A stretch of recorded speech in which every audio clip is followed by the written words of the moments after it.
शिवार्पणम् रामलिङ्गप्रतिष्ठा च वैवाहिककृतं तथा तथाकानि च निर्माणम् मया सह देवेश नन्दिवाहनमेव च भस्मलेपन सर्वाङ्गम्। హాయ్ ఎవ్రీవన్, ఇదైతే సోమవారం రోజు ఉదయం తీసిన బ్లాగ్. సోమవారం ఉదయం అయితే లేవగానే అయితే ఇల్లు అయితే ఊడ్చిన తర్వాత వచ్చేసి తాగడానికి వేడి వాటర్ పెట్టేసి ఇంకొక వైపు గ్రీన్ టీ అయితే పెట్టాను. తర్వాత అయితే ఏబీసీ జ్యూస్ కూడా అన్నీ అయితే కట్ చేసి పెట్టేసుకున్నాను. ఇక్కడ బ్రేక్ఫాస్ట్ వచ్చేసి సేమియా ఉప్మా చేద్దామని చెప్పేసి సేమియా ఉప్మా అయితే చేసేస్తాను. బ్రేక్ఫాస్ట్ అయిపోయిన తర్వాత గిన్నెలన్నీ ఉంటే సింక్లో వేసేసి తర్వాత వచ్చేసి ఇక్కడ కిచెన్ అయితే క్లీన్ చేసుకుంటున్నాను. కొంచెం డస్ట్ ఉంటుంది. మొత్తం అయితే టిఫిన్ చేసిన తర్వాత అయితే ఒకసారి నీట్గా అయితే క్లీన్ చేసుకుంటాను. ఇలా మొత్తం గ్యాస్ కిచెన్ బండ అన్నీ కడిగేసుకున్న తర్వాత గిన్నెలు కడుగుదామని చెప్పేసి అయితే ఫస్ట్ అయితే మట్టి పాత్రలు అయితే కడిగేస్తే పక్కకు అయితే పెట్టేసుకుంటాను. వాటిని అన్నిటి మధ్యలో కడుగుతుంటే పగిలిపోతాయని చెప్పేసి ఫస్ట్లో కానీ లాస్ట్లో కానీ వాటిని అయితే మంచిగా అయితే కడుగుతాను. కొంచెం ఉప్పు వంట సోడా వేసి వాటిని రుద్ది అయితే కడిగైతే పక్కకు అయితే పెట్టేసుకున్నాను. ఇక్కడ వచ్చేసి బట్టలు కూడా అన్నీ ఉతికేసుకున్న తర్వాత స్నానం చేసి వచ్చేసుకొని మధ్యాహ్నం లంచ్లోకి అయితే రైస్ అయితే కడిగేసి అయితే పక్కకైతే పెట్టేసుకున్నాను.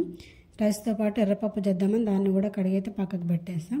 పచ్చిపులుసు కోసం కూడా కొంచెం చింతపండు అయితే నానబెట్టేసుకున్నాను. ఎర్రపప్పు చేద్దామని చెప్పేసి ఒక మట్టి పాత్ర పెట్టేసుకుని అందులో అయితే ఇక్కడైతే కోకోనట్ ఆయిల్ అయితే వాడుతున్నాను. ఇదైతే మనం మట్టి పాత్రలో వేస్తే స్మెల్ రాదనమాట. తక్కువ ఆయిల్తో కూడా వంట చేసుకోవచ్చు, చాలా టేస్టీగా ఉంటుంది.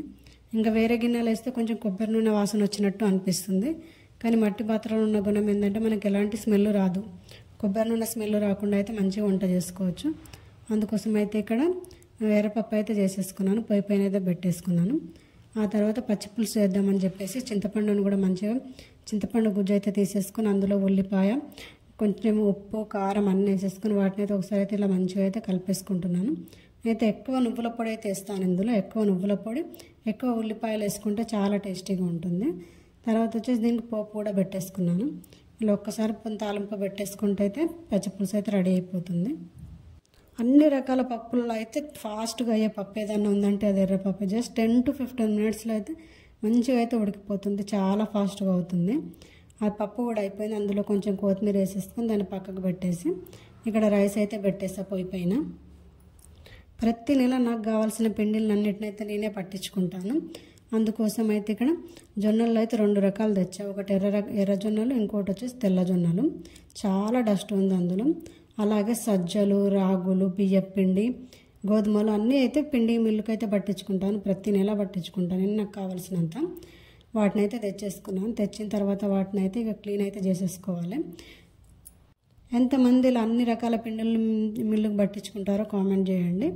నేనైతే డైలీ నైట్ అయితే జొన్న రొట్టెలు చేస్తాను. అందుకోసం అయితే ఇక్కడ జొన్నలు అయితే ఒక 5 నుంచి 7 kg అయితే పట్టించుకుంటాను ప్రతి నెల అయితే. ఈసారి వచ్చేసి ఎర్ర జొన్నలు కూడా కనిపించాయి నాకు జొన్నలు కొన్న దగ్గర అయితే.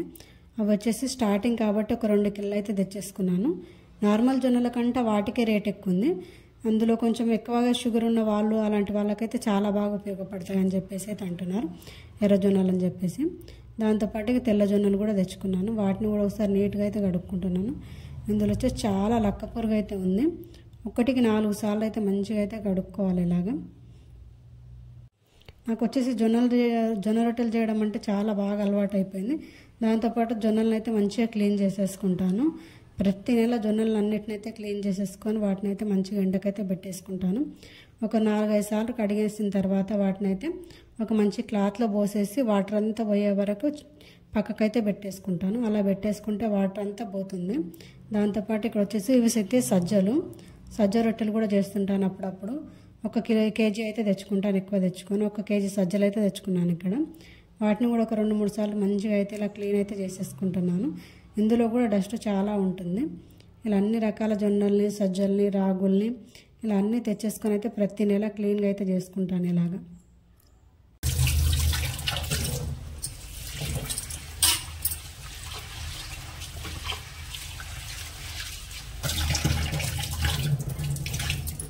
ఇలా అన్నిటినీ క్లీన్ చేసుకున్న తర్వాత అయితే ఒక క్లాత్లో అయితే వేసేసుకుంటాను. ఇలా క్లాత్లో వేసేసుకుంటే అందులో ఉన్న వాటర్ అనేది మొత్తం వెళ్ళిపోతుంది. వాటర్ వెళ్ళిపోయినాక బయటికి తీసుకెళ్ళి అయితే వాటిని అయితే ఎండకు పోసేసుకుంటాను. ప్రతి నెల ఇలా ప్రతి ఒక్కటైతే క్లీన్గా అయితే చేసేసుకుంటాను. సజ్జల తర్వాత ఇక్కడ వచ్చేసి రాగులు కూడా 1 kg తెచ్చేసుకుంటాను.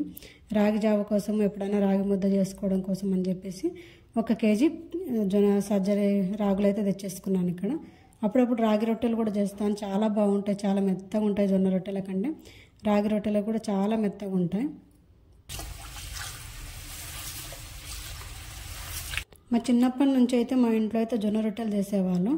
అందుకోసం జొన్నల్ని అన్నీ ఇలా కడిగేవాళ్ళు అనమాట. అలాగే నాకు కూడా అలవాటు అయిపోయింది ప్రతిదీ వచ్చేసి ఇలా కడుక్కోవడం.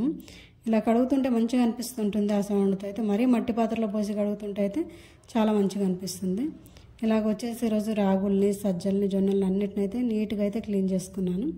క్లీన్ చేసుకున్న తర్వాత వాటిని అయితే ఒక క్లాత్లో పెట్టేసి ఒక 1/2 అవర్ అయితే అలాగే వదిలేస్తాను. అలాగే వదిలేస్తే అందులో ఉన్న వాటర్ మొత్తం వెళ్ళిపోతుంది. ఇవన్నీ కడిగలోగా అయితే రైస్ కూడా అయిపోయింది. ఇక్కడ మట్టి పాత్రలు కదా, ఒక్కసారి మనం పెట్టేసి కలిపేసి వదిలేస్తే అన్నం అయితే మంచిగా అవుతుంది. ఎంతమందికి ఇష్టమో కామెంట్ చేయండి. మట్టి పాత్రలో అన్నం చాలాసేపు వేడిగా ఉంటుంది, పోషకాలు అన్నీ అందులో ఉంటాయి, చాలా టేస్టీగా కూడా ఉంటుంది. ఇక్కడ వచ్చేసి అన్నిటిని అయితే కిందికి తీసుకెళ్ళి అయితే ఇలాగైతే ఎండకు పెట్టేసుకున్నాను. ఇలా ఎండకు పెట్టేసుకొని వచ్చేసి మధ్యాహ్నం అయిపోయింది. వీడియో నచ్చితే like and subscribe. Thank you for watching.